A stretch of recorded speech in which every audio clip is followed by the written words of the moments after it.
hindi nanalo siya ng 5 kilong bigas. Ayan. So abang-abang ulit kayo sa ating mga palaro mga idol, kasi magsisimula na ulit tayo magpalaro mga idol para sa 5 kilong bigas. Alright, let's go. Hatid na natin sa boundary ng San Pedro and Muntinlupa. Let's go, samahan niyo ako mga idol.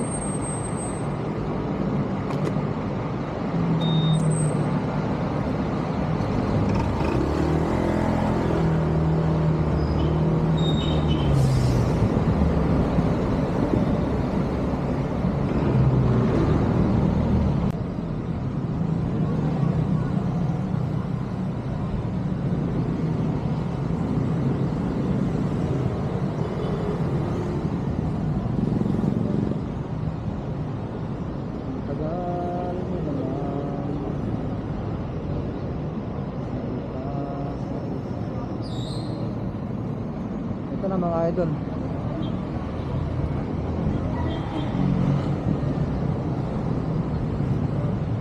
So ito na mga idol, hinantay natin.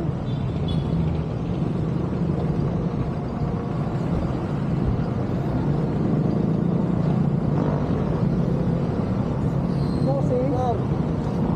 Pangalan? Pasok ko yun sir. Ha? Pasok. Yung sa nanalo sir. Ano pangalan mo? Pasok ko. Parang binagdit ko na yun. Pasi? Opo. Pero, Saipa? Ikaw ba'y Saipa? Yes, sir. Ayun. Oh, so, yun mga idol. Siya po yung nanalo sa live ni Boss Dante Cantar sa Southville 3. Kaya meron siyang 5 kilong bigas. Tagalin mo na yung buddy. Magpapasalamat na tayo sa sponsor natin.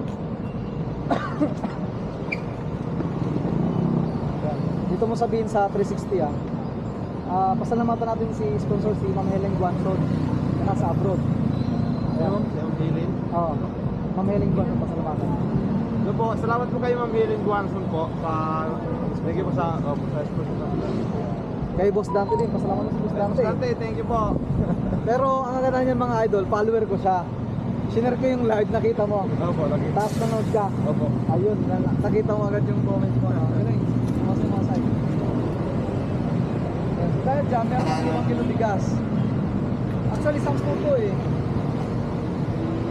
Mga idol, ito na ha. Binigay ko na kay Boss, side passing ba pa mo? Sige po, passive po, passive. Passing, okay. Sige po. Passing. Picture tayo. Sige po. Ayan. So, thank you Ma'am Helen Guanzon sa bigas na sponsor niyo po. Sana mas marami ka pang bigas na... mas marami pang bigas na ibigay. Isang trabaho pa. Picture tayo.